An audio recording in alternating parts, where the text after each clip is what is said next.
객체 탐지, 미디어 파이프.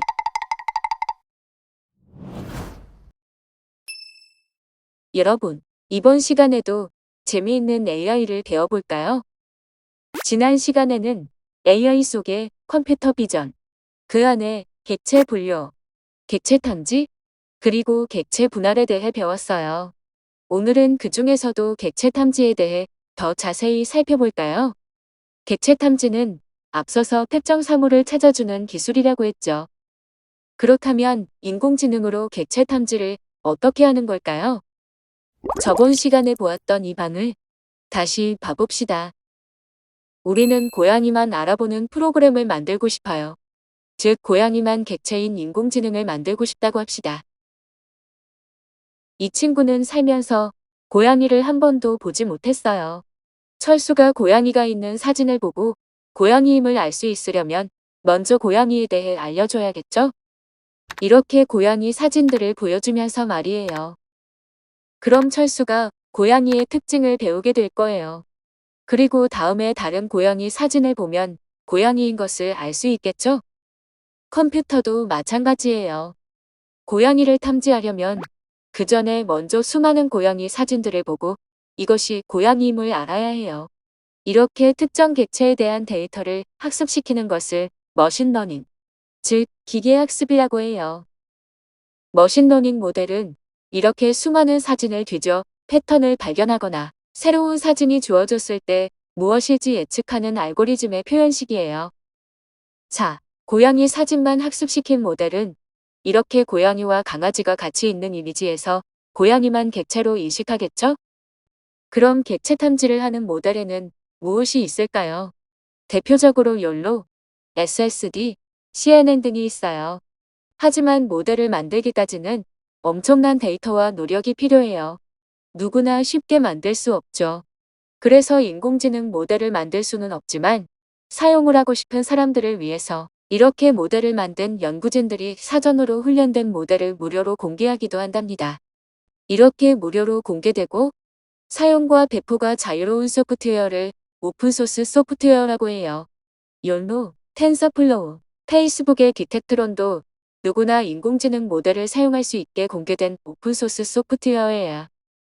오늘 우리가 알아볼 미디어 파이프도 오픈소스 소프트웨어 중 하나랍니다.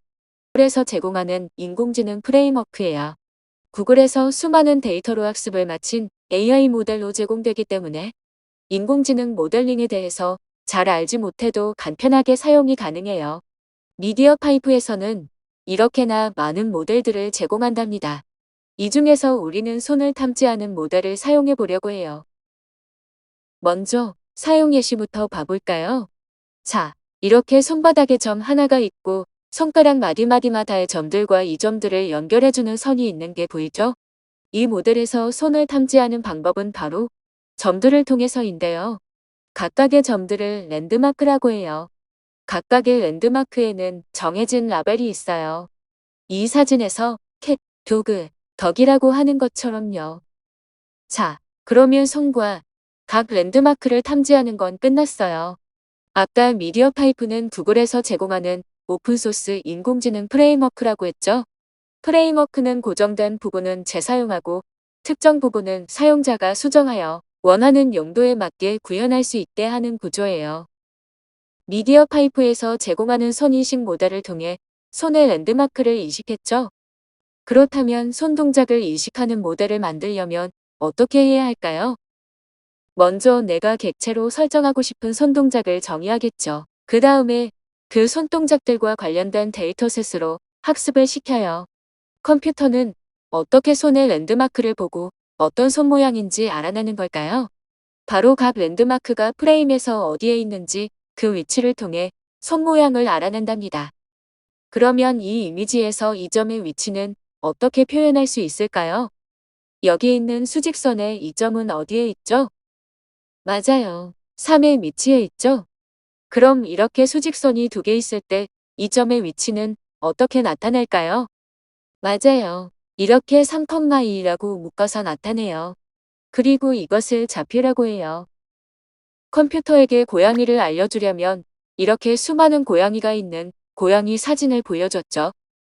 마찬가지로 이 손동작에 대해서 컴퓨터에게 알려주려면 각 랜드마크의 위치, 즉 좌표에 대한 정보를 학습시켜야 해요. 이렇게 손동작 데이터셋을 통해 학습을 완료하면 손 모양을 탐지하는 모델이 만들어진답니다. 신기하죠? 오늘은 객체 탐지에 대해 더 자세히 배워보았어요. 객체 탐지가 가능한 모델 중에서도 미디어 파이프를 통해서 선동작 인식 모델을 만드는 방법에 대해 알아봤어요. 사실 이 모델은 저희 앱에서도 직접 체험해 볼 수 있는데요. 메인 화면에 있는 조종하기로 가면 된답니다. 그럼 드론을 조종하러 가볼까요? 오늘 정말 수고 많았어요. 그럼 다음 시간에 봐요.